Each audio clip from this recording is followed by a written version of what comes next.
Pedro. Sana siapa yang atas siapa ya?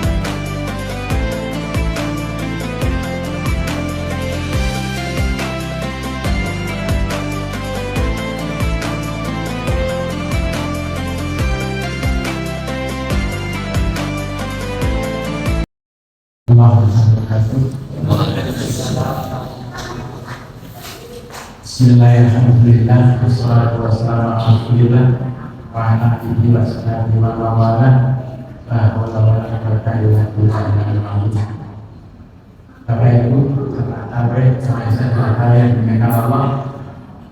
Pertama-tama mereka senantiasa melakukan syukur kita kepada Allah Subhanahu wa taala. Sampai dengan saat ini kita masih diberi waktu, diberi kesempatan, diberi kenikmatan yang banyak. Sehingga kita dapat melaksanakan sholat jamaah bisa dilakukan dengan tarawih. Bapak Ibu, karakter yang perlu kita tanamkan di kalangan kita, khusus kita sendiri dan keluarga kita, anak-anak kita, rasa syukur, kebiasaan kita selalu berterima kasih pada siapapun, dalam keadaan apapun kita selalu berterima kasih. Ini kadang-kadang kalau tidak dibiasakan, tidak dibayarkan bisa dilakukan terus-menerus, kalau saya masih kadang-kadang susah. Tapi anak-anak sekarang ini maunya nggak mau diatur, sehingga kadang-kadang pokoknya saya itu ya begini, menurut saya ya begini. Diberi contoh nggak mau, karena merasa sudah bisa. Maka kalau mengatur dalam Islam itu apapun keadaan kita selalu diminta untuk mensyukuri. Diberi apapun kita selalu berterima kasih. Maka beberapa waktu yang lalu kita Amerika itu selalu ada jargon satema. Satema itu singkatan dari salam, terima kasih dan maaf. Jadi pada anak-anak itu ditanamkan ucapan minimal ucapan salam, terima kasih dan maaf. Salam ketemu siapapun dimanapun kita selalu dalam bahasa Jawa itu salam. Entah itu yang tua ke yang muda atau yang muda ke yang tua, tidak masalah. Kalau saya selalu tanamkan kondisi kira apa? Karena sing orang di sini itu sing perlakuan manggil rawon. Maka kalau kita biasakan yang tua itu salam pada yang muda, masalah nanti yang muda itu akan terpengaruh. Lama-lama akan muda. Kalau ketemu dengan orang yang bersangkutan juga akan perlu sama juga. Tapi tanpa itu berubah kadang-kadang cuek-cuek akan asik dengan ininya. Karena kan kalau kita jalan itu tidak ada anak itu ketemu assalamualaikum, tidak ada. Tapi ada di segitu, susu gitu. Jalan dari Bogor sampai Pulau sana, asik dengan ini. Ini artinya kadang-kadang harga teman, harga saudara, orang tua itu di bawah ini. Maka yang seperti ini perlu dibiasakan. Ucapan terima kasih juga demikian. Maka kata itu berbeda. Ada ucapan terima kasih TK, tapi kalau SD kadang masih, SMP sudah mulai hilang, SMA apalagi. Yang ketiga ucapan maaf. Kita dibiasakan untuk selalu minta maaf terlebih dahulu sebelum orang lain memaafkan kita. Dibiasakan. Tanpa seperti itu juga kita susah. Maka dalam tuntunan kali Rasul itu selalu dituntunkan rasa syukur. Ini ditekankan betul-betul oleh kali Rasul. Karena dalam satu hadis seperti ini menyatakan sekalian. An Abi Hurairah radhiyallahu anhu qala Rasulullah sallallahu alaihi wasallam unzuru ila man asfa'akum wa la tamuru ila man fawqakum wa huwa ajdaru alla tasdaru ni'matallahi 'alaikum. Lihatlah kepada orang-orang yang lebih rendah daripada kalian, dan janganlah kalian melihat kepada orang yang berada di atas kalian, karena yang demikian itu lebih patut bagi kalian, supaya kalian itu tidak meremehkan nikmat yang Allah berikan kepada kamu dan yang Allah berikan kepada kalian. Hadis Bukhari Muslim. Bapak Ibu, tuntunan ini kita bisa mengambil manfaatnya. Setidaknya yang pertama, ini anjuran kita, anjuran Rasulullah SAW pada kita sekalian, dianjurkan kita itu kalau dalam kalau dalam hal keduniaan kita dianjurkan, ditunjukkan oleh kanjeng Rasul untuk melihatnya ke bawah dalam hal keduniaan, khusus dalam hal kehormatan, ketahanan dan sebagainya. Kita dianjurkan oleh kanjeng Rasul itu melihatnya ke bawah. Tapi kalau hal-hal yang berkaitan dengan agama, kita melihatnya itu ke atas. Manfaatnya apa? Dalam hal-hal kita, kenapa Rasul menuntutkan kita supaya melihatnya ke bawah? Rajul. Kalau bahasa Jawa, kalau kita melihat ke sana, atas itu singunan.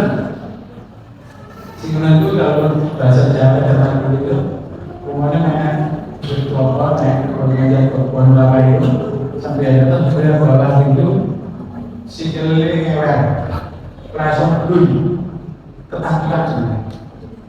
Dan Bapak Ibu sekalian, kalau kita selalu melihat dalam hal dalam hal keduniaan, entah itu jabatan, jabatan apapun, selalu melihat ke atasan, maka kita itu akan merasa kecil, merasa kok kita jauh sekali. Kalau kita lakukan, kita sampai masuk ke hati, kadang kita sampai muncul, ya Allah, sesama kita manusia kok beda jauh. Padahal sebenarnya Bapak sekalian, apapun keadaan kita itu Allah sudah memberikan yang terbaik untuk kita. Apapun keadaan kita sekarang ini sudah terbaik untuk kita masing-masing. Maka kalau kita sudah membandingkan dengan yang di atas tentu, ya mungkin tidak akan sama. Maka akan muncul rasa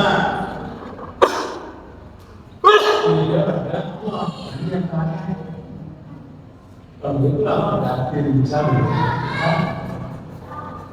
Kalau begitu soal medical, maka apa yang diberikan oleh Allah pada kita saat ini, kita itu sangat sehat, tidak merasa efeknya, kita orang bersyukur. Lalu bisa jadi mungkin mungkin jabatannya ini mungkin dia polisi, mungkin dia tangganya, dia itu dia tangganya, bisa jadi orang yang kaya raya ini makan aja susah karena sakit-sakitan dan sebagainya. Padahal kita dengan kondisi pas-pasan, misalnya kita sehat malamnya, mangan pokok lu, untuk sama pokok lu, terus tanduk sehat. Kadang-kadang kita jarang melihat seperti itu. Maka dalam puasa ini kita dilatihkan yang mensyukuri iman yang diberikan oleh Allah Subhanahu wa Ta'ala. Tapi sebenarnya kalau dalam hal urusan agama, maka kita dianjurkan dituntunkan melihat ke atas. Ternyata kita bisa mencontoh, bisa belajar, bisa lebih baik dari keadaan kita sekarang. Masa aja kita berada dari tahun-tahun seperti itu terus orang muda ini enggak tergantung. Karena puasa ini salah satu wahana untuk menunjukkan sebagai satu tarbiyah. Dan itu kan tidak hanya anak-anak tapi termasuk dari kita. Kita sesuaikan kan ya belum sempurna sebenarnya. Ya karena Allah masih beruntung kalau kita itu merasa belum sempurna, karena ada ini kan baik bagi kita untuk menjadi lebih sempurna. Pelajaran yang bisa diambil Bapak Ibu sekalian, yang kedua satu lagi kita diajarkan memilih zuhud. Zuhud ini bukan berarti kita merupakan dunia, tidak, tapi kita memandang dunia itu proporsional. Allah menentukan dunia itu untuk kita sekalian, untuk kita kelola sebagai sarana untuk mencapai kehidupan yang hakiki besok di akhirat nanti. Maka anjuran para alim itu mengatakan bahwa proporsional dengan memandang keadaan ini. Karena ahli zuhud mengatakan berkaitan dengan berkaitan dengan kematian, maka letak adalah di mana